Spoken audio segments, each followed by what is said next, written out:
Okay, we're here at LCIL 24 newsroom with Emma Friedmann. How are you? I'm fine, thank you. Good, Delighted to be here. Well, thank you very much for coming along and joining us and getting involved again for the second year. So we're filming it for the YouTube, which we're going to keep, and also we're Facebooking live at the moment. I'm quite keen to talk to you a little bit about some of these things I was looking at here. One is the yellow card. And also the MRHA, and then we'll finish off with facts. So tell me a little bit first about the yellow card. Maybe you can hold it as well, just in front of you. So can Sure.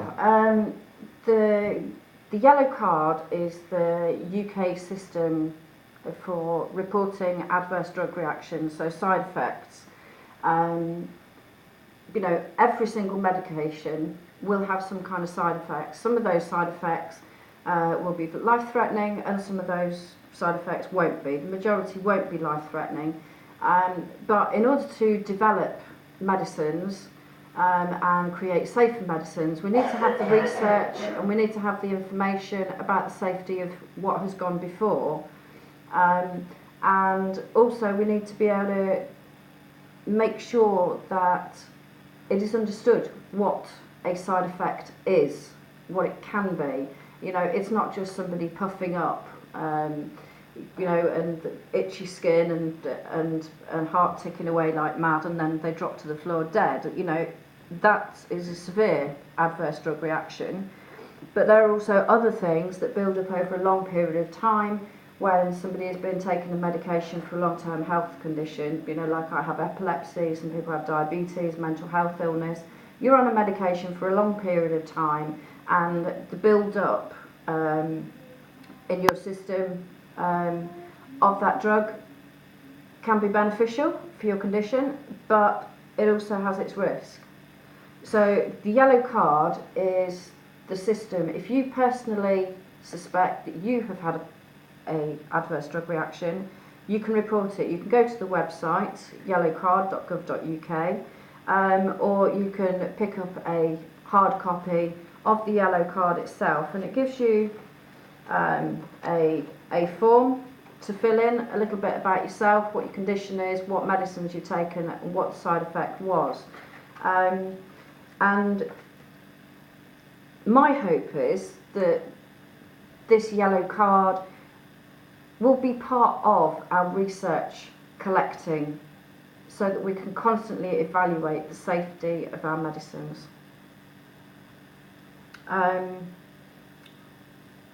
Why it's personal to me? Do you want to know?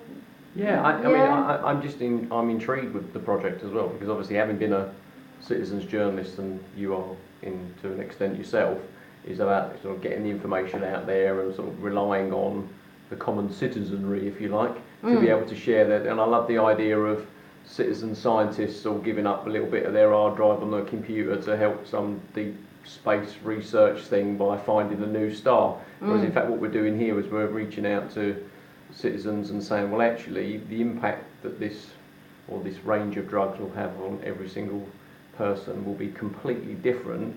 And if everybody was just turning around and saying, well, actually for me it has led to maybe, I don't know, like you said, a bit blotchy, someone else has taken it for a while, has led to maybe hair loss, someone else, bowel movements, it could be anything, couldn't it? I mean, at least there's some sort of database of it that's being held, which is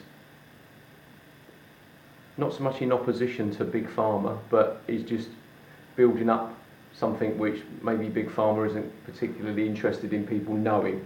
I think it will enable regulators to hold the pharmaceutical company to account.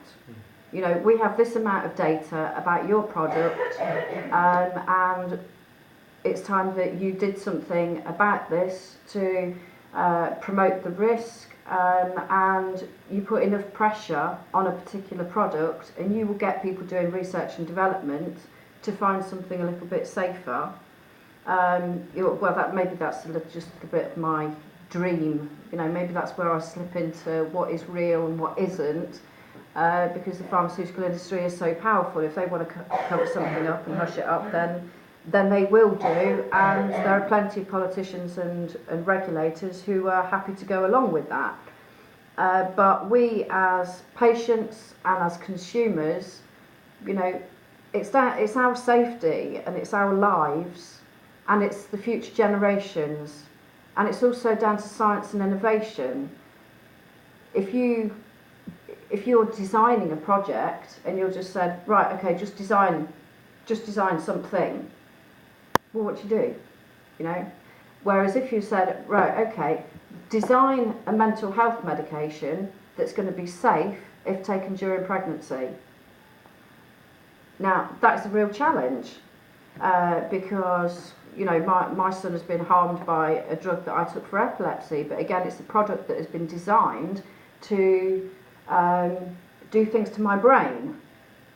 So therefore, if it travels through the placenta into the fetus, well, my brain cells are very, very similar to the structure of the developing fetus's brain cells. So it is likely that that drug that has been designed to influence one type of cell will also maybe do the same in the fetus. And I think we just have to be more aware that there is risk in everything that we consume, and it's understanding that risk, and it's being given the information to make an informed choice.